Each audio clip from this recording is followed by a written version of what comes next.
Hello, this is One Man Left. It's maybe been a while. We've had a little bit of a content drought here. But we finally got the announcement today for the patch 0.3, the third Edict patch. They had the announcement today. I would say my expectations were probably about as low as anyone on planet Earth. And I was pleasantly surprised. To me, I would overall say the patch looks good. I'm probably usually seen as pretty negative, and I'm gonna probably give this like a blind 8.5 or 9. Because I think they at least, we don't know if they will succeed in these changes, but I think they're at least focusing on the areas I think need a lot of work. So at least like points for effort. Like my concerns with the game have been like, well, a lot of the speed sucks. I don't know if this will be the correct fix, but they're experimenting with the sprint edition. So either it will work and that's fine, or it won't work, but at least they're experimenting and they at least acknowledge that speed is a problem. So like stuff like that I think is like partial credit for me. My concern is that there's no endgame content, and we get a new league mechanic this league. We get Abyss, and everything they've shown from Abyss looks pretty good. I think it's a good fit for this game where movement is such a struggle, to have a lot of really hectic stationary combat where you're just like posted up in one spot and just fighting swarms of monsters nonstop, maybe leading to bigger and bigger monsters and bosses. I think that's really good for how the mobility in the game currently is. So of all the PoE 1 leagues they could have added, that's probably the best one to choose right now until they maybe fix the movement later. But yeah, the crafting looks good. They are addressing some of the like lack of crafting. I don't know if they're going like all in yet, but like they're changing the end game currencies. There is now a perfect exalted orb. You know, there's a, or yeah, I think it's called perfect. Like basically, it'll only exalt like tier 1 or 2 mods. Like, so they're every currency gets like a lesser, greater, and perfect form now, and they're making it so that like in the end game you get higher chance at the perfect ones. So ideally, you won't have a situation where you're just like blasting level 82 maps and you're just getting like 15 Exalted Orbs drop, and then you go and you check Faustus, and those 15 Exalted Orbs are actually worth like one less than 1% of the Divine Orb. And you're like, oh, these are worthless. Well, yeah, they're maybe helping that a little bit now. So they're adding a little more spice to the currency, giving it like higher tiers. They're changing Essence to, I think, a better form. It's more like the PoE Essence, where it's a set modifier. I think that's better. And the reason I personally like that is because Essence in PoE 2 so far has been kind of like Fossils in PoE 1. And I want them to add Delve later. And if they add Delve, they're probably going to add Fossils. And it doesn't really make sense to add Fossils with Essence working the way they did. So I kind of like the Essence change because it's more deterministic. But then it also maybe opens the door for Fossils later. So maybe it's a 2-part improvement. But yeah, I think there's obviously still really limited crafting in this game. If you've played a lot of Path of Exile, it's, you know, insignificant compared to PoE.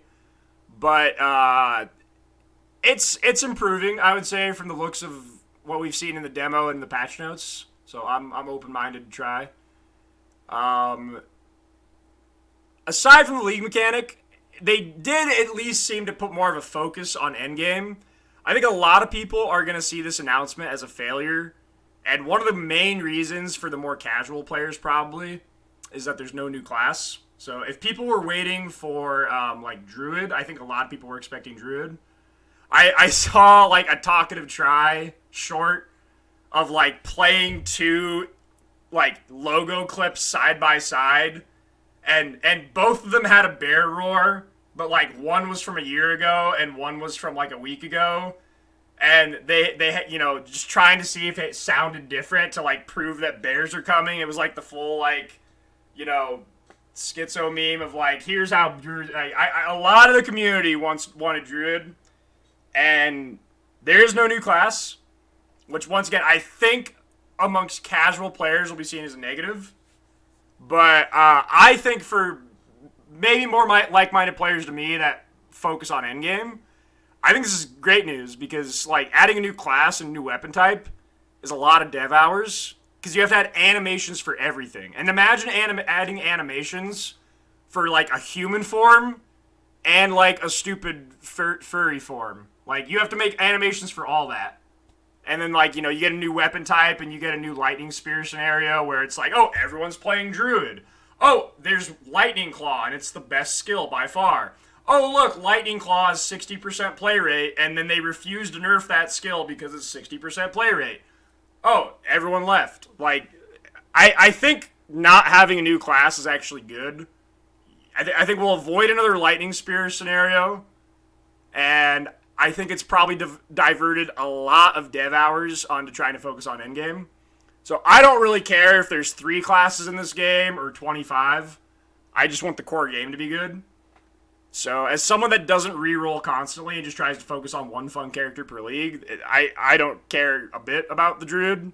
They are adding Act 4, if you haven't followed the trailer, but I'm sure you've watched some of the news by now if you're watching this, but I think they're doing it the right way on the campaign, because I was confused how they'd add Act 4, because does that mean you go back and do 2 acts? That doesn't really make any sense. And then some people suggested that they're just going to end it at Act 4, and I said, no, they can't do that, because then they're going to make the campaign shorter, and then add 2 acts later, which then will make it longer again, will make people unhappy.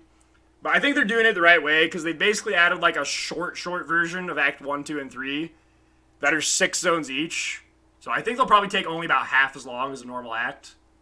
So that'll, I don't know, whatever. It might be even a slightly faster campaign than like the current 6-act double play. Maybe it'll be slower on your first playthrough because Act 4 will be totally new. And technically the interludes, even though there are a lot of the recycled zones, just for like dev hour standpoint, like the first interlude is like all Act 1 stuff. It just clearly is borrowed art assets and everything. The second interlude is clearly Act 2, and the third interlude is clearly Act 3. So I'm sure they saved a lot of like art time doing it that way. But maybe it'll be slower the first playthrough, but I'm guessing it's going to be slightly faster just in terms of like total runtime. They've also like decreased some of the dead ends and some of the Act 3 zone sizes since 0.2. That's not in the coming 0.3 patch. They did that during the time when no one was playing this game. So hopefully the campaign will be better. But I think doing like the 3 mini acts as a placeholder for 5 and 6 is probably the best way to do it. Now we don't have to play through the double play. So I think I don't enjoy the campaign like in Path of Exile. I think I actually enjoy the campaign in PoE 2 more than PoE 1. That doesn't mean I like it. I just really don't like the campaign in PoE. I just see it as a chore. I just want to get to maps as fast as possible. And I'm not a fast campaign runner, so that makes it worse. But yeah, I think the Act 4 edition is like probably the best spot to do it. But for me, it's not a huge deal. I'm just wanting these endgame changes to be better. As far as the endgame changes, let's talk like class balance. I'm not gonna like read all the notes. If you want, I mean, you can read these yourselves. You can watch the videos yourselves. I'll just go over kind of what I think based off reading the whole thing. Left-sided tree is looking really bad. And right-sided tree is looking really good. I don't understand if this is like an inside joke and they're going to come out later and just be like, surprise, but like they really hate Warrior. Like every single, like probably every third patch note in this entire post just said fuck Warrior. You're probably thinking I'm exaggerating, but if you've played Warrior, read these patch notes and get back to me on how you feel about that. Like, they're gutting block. Like, they're making it work on a few more abilities, but the cap is now 50% instead of 75%, so you take double damage now, on average. Like, their fix for armor is to add, basically this node, heat proofing, to like stats on armor gear. So you could roll an armor piece that has a suffix that says some percent of armor applies to elemental damage. Alright? This is a noob trap. Okay? I guarantee you beyond a shadow of a doubt that Mark and Jonathan do not know how this works. I guarantee you. I guarantee you. Okay? But this stat absolutely sucks. Why? It's because of a calculation order of operations. That's it.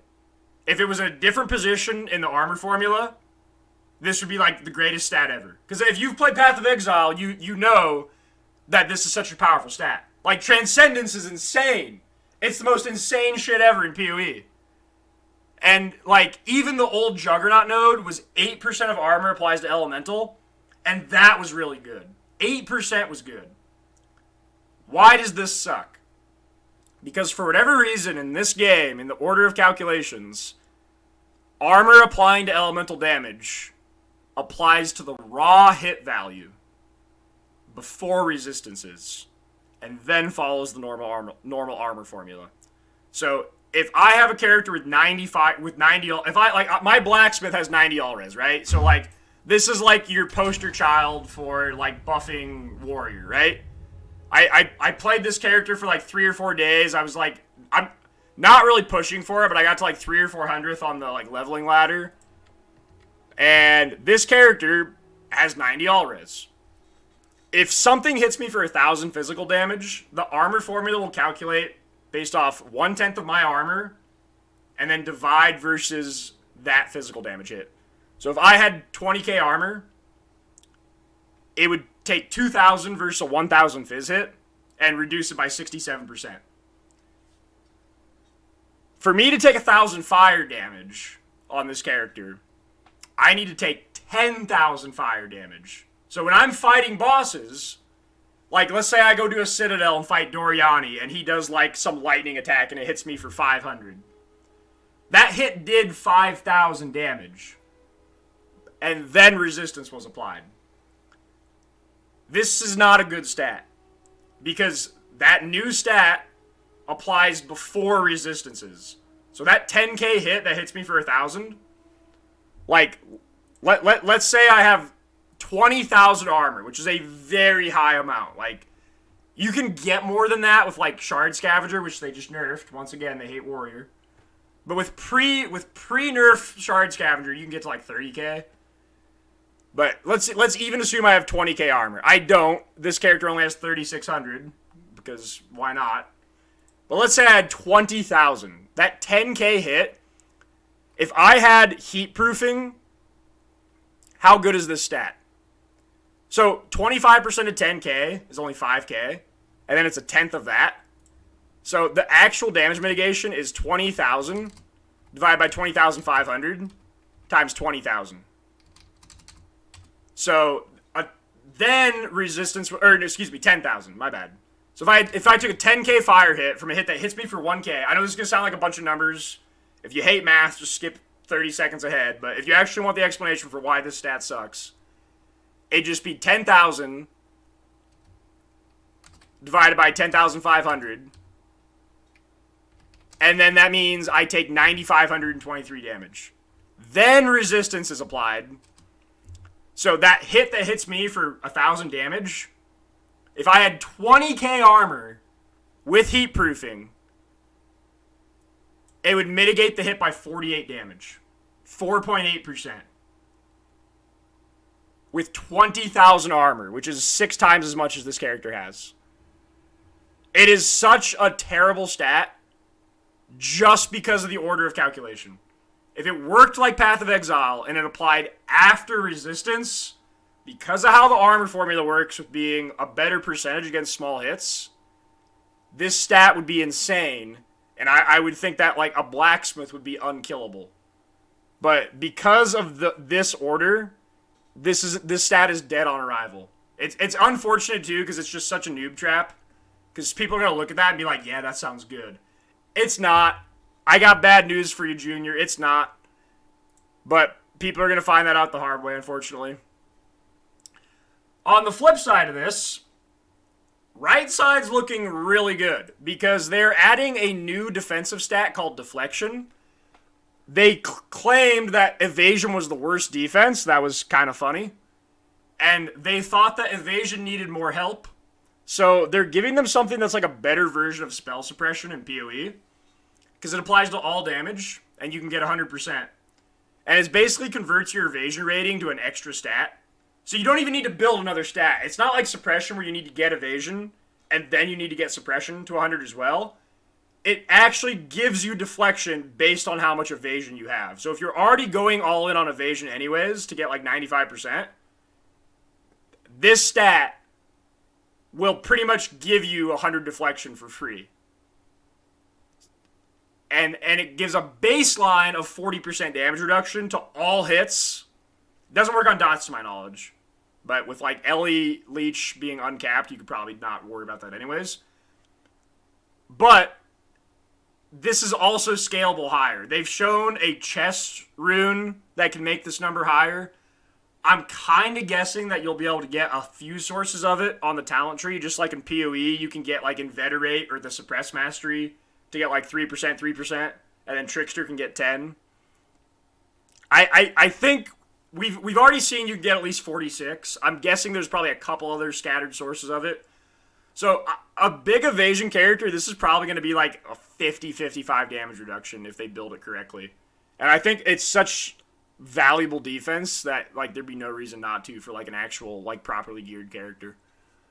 And I think it's easier to get I think for like an actual evasion character, I think it'll be easier to get 100 deflection than it is to get 100 suppress in PoE, where you actually need to invest like talent points, maybe a flash slot, like suffixes on all your gear.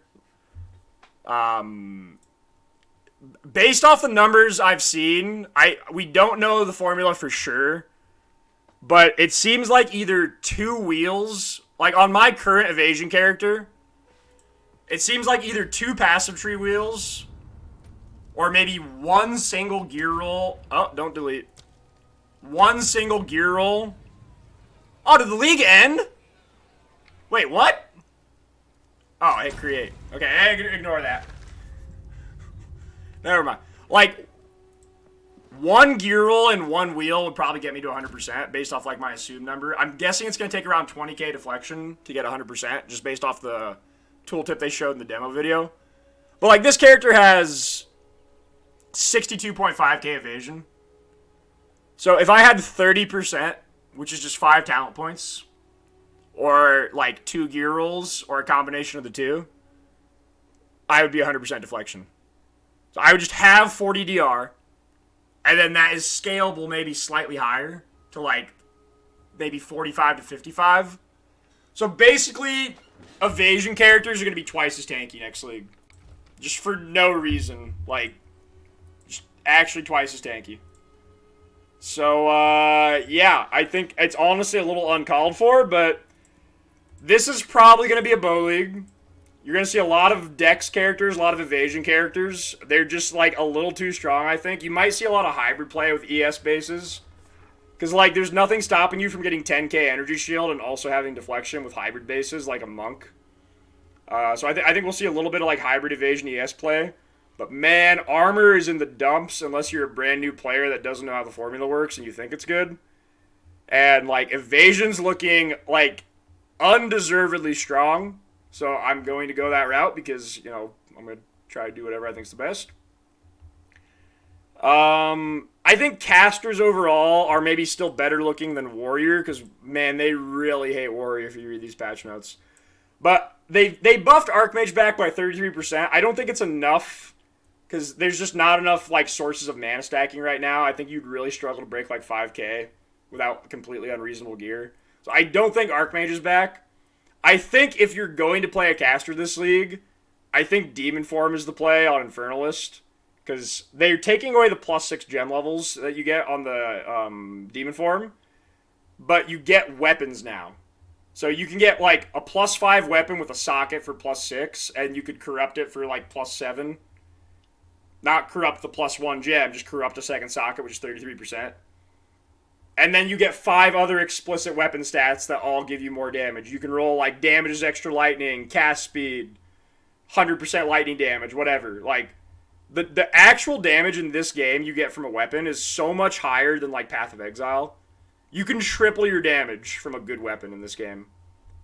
And yeah, you get a weapon and an offhand, which can also roll, you know, like some plus level stuff. So I think Infernalist is just going to get like 2.5 times damage just from gaining weapons back, even when you factor in the losing 6 levels from Demon Form. And then they're losing 18% spell damage increased per Demon Flame stack. Instead, they get 3% more spell damage per Demon Form stack.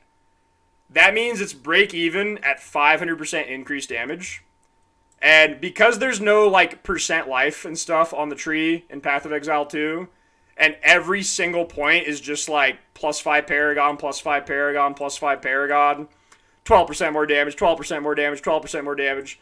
Most level like 95 characters with rare weapons on that have percent damage are rocking like 8 or 900% increased damage. So it changing from increased to more is probably like another 50% buff. So I think a properly built Demon Form Infernalist is probably like 3 to 4 times more damage if it actually has like good weapons and like good percent on gear. So that's funny, I guess. If you were going to play a caster, I would probably go that route, but I guess we'll see. Another big thing for endgame news is they showed these in the trailer, but they're adding new tiers to existing support gems, and they're taking away the limit of 1 per. I don't really like the principle of this change, because I think the 1 gem system was interesting. It's just that all the good gems were the exact PoE 1 gems. Increased area of effect, faster casting, added lightning damage, weapon elemental damage, LE focus, controlled destruction, conk effect. Like, literally all the good gems were just the watered down PoE gems. And then every new gem they added, like 150 of them, was just like damage on Tuesdays, 3% more damage per charge. If you have frenzy of it, like endurance and power charges, you do 9% more damage sometimes. Like that was basically every new support gem they've ever added in this game that wasn't just a carbon copy of a PoE 1 support gem. And they're terrible. So this is an improvement in the sense that like the old system kind of sucked because there's only 5 or 10 good gems and you could not use multiple skills at the same time. Now you can actually better use multiple skills. You can have an AoE skill, a single target skill, maybe like a pure utility skill. And in some of those cases, you'd want to use like faster casting on all 3. Now you can. So it's an improvement, but I kind of dislike the principle because I think it's just like they decided to scrap the system rather than just doing the absolute bare minimum of making the new support gems not complete dog shit. All they had to do was make the 150 new PoE 2 gems like on par power-wise with the grandfathered in PoE 1 gems. And they just would not do that. They would not sacrifice 9% damage on Tuesdays. So instead, they're just telling us to go back to just putting faster casting and weapon LE and everything in like the same supports. It's better, but I hate the reasoning. The good news is there are now endgame supports that are very strong. We saw some of these in like the French interview, and these are insane. Like Dahlia's is level 2, is like level 2 or 3 enhance, enlighten, and empower from PoE 1.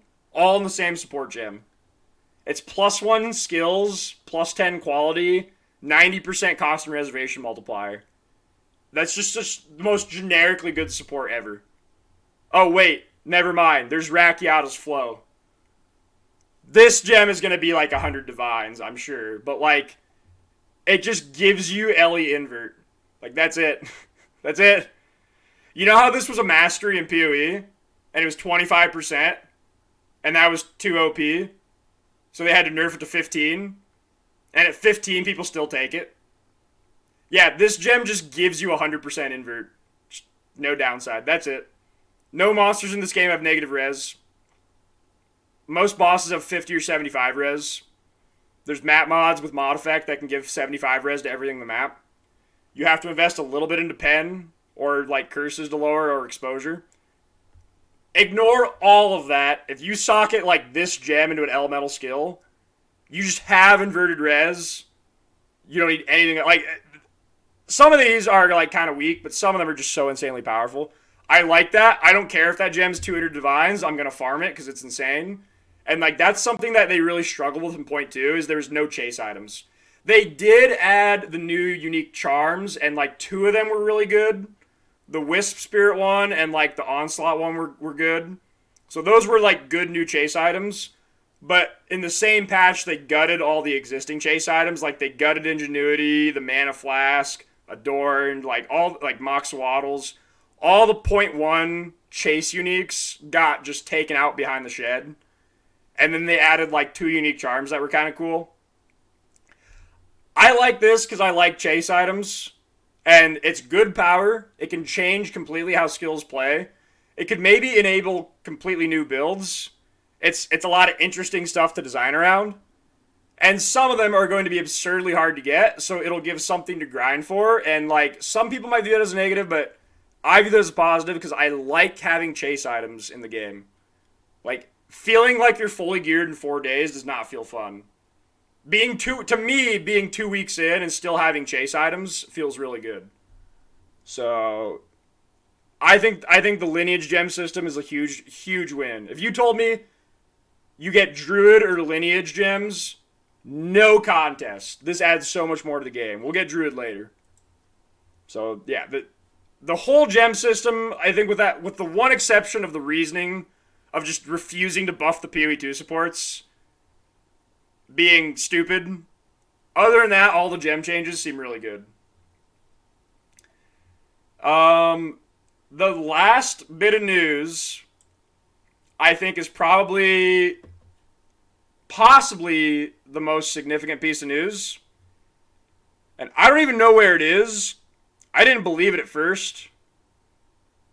But I can't find it in the YouTube scroll bar. Oh, there it is. New trade system. We get an auction house. We get instant trades.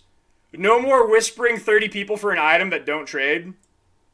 We now have instant trades. You can sell items offline. You can buy items from people, and they can't just not trade you. The trade will go through.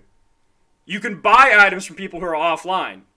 People will now list items that they otherwise wouldn't have even picked up because it's too much hassle to complete a trade and leave the map, that they can now dump in a cheap tab, and you can now buy that item they otherwise wouldn't have traded you because it's not worth their time, because it's frictionless.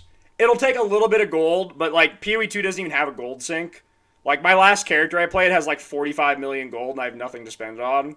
So I think honestly I would rather the gold cost be high to just prevent like flippers and bots and hideout warriors, because whatever, I'm someone who spends most of my gameplay time mapping, so I'm going to be drowning in gold no matter what. So yeah, the trade system switching to like an actual like auction house, for lack of a better term, and giving us instant trades, both as the buyer and the seller. This is like possibly the biggest news to hit PoE at least since Faustus, probably bigger than Faustus. And they did say as well that although it will debut in patch 0.3, it will be coming to PoE 1 as well. So they didn't confirm 327, but based off how fast they added things like pause, I'm going to go out on a limb and guess that this will be in the next PoE patch, just because of how insanely high demand this will be. Like, everyone wants this. This is the least controversial win of the entire announcement today. Like, everyone wants this. The only people that don't want this are, like, price fixers. But, like, personally, I think everyone should do this. I am not going to buy items. I'm not going to filter them. I'm going to try to filter them out on the trade side if we have that option. I'm not going to search for items or trade for items that are not listed on Instant Buy. At all. None. I will only trade for an item if it's got an Instant Buy. Period. Everyone needs to do that. Because if there's a system where this is an option, I think the only people that would not use this system are two examples. One is blatant price fixers, because you can't price fix with instant buyout because it will get instant bought and then you'll lose money. So I think the non-instant buy system will just be a scourge land of pure price fixers, so that it's almost not even worth looking. Even just from the price fixer standpoint, I'm only gonna look up instant buyout searches. Those are the real value items, because I know for a fact, if I want it for this price, I get it. I know that's a real price. I know for a fact if this is giga underpriced, someone would have already bought it. Like, there are no price fixers here.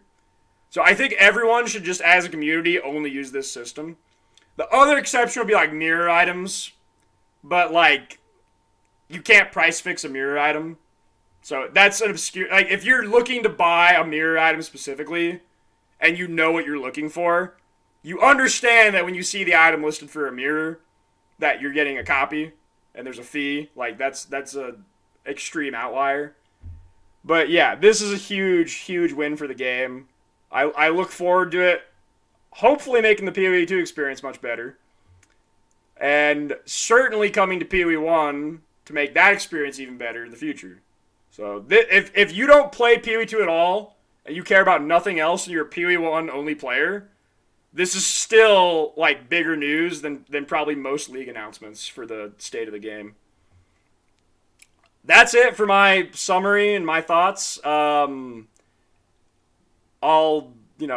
put this on YouTube tonight, but I think I've got my build figured out for next league. I don't want to talk about that too much in this video, because I'm going to do some funny things with that.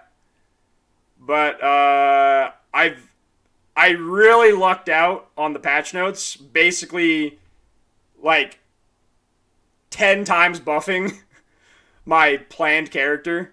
So everything I'd tested, everything I'd planned, just got like surgically buffed in 10 different spots. So I've already got my character pretty well figured out for next league. I should have a video out for that in a couple days, but I'm not going to talk about it too much in this video because I'm going to do something funny with that, I think. But I'll see you guys next time, and I'll see you guys for the 0.3 launch.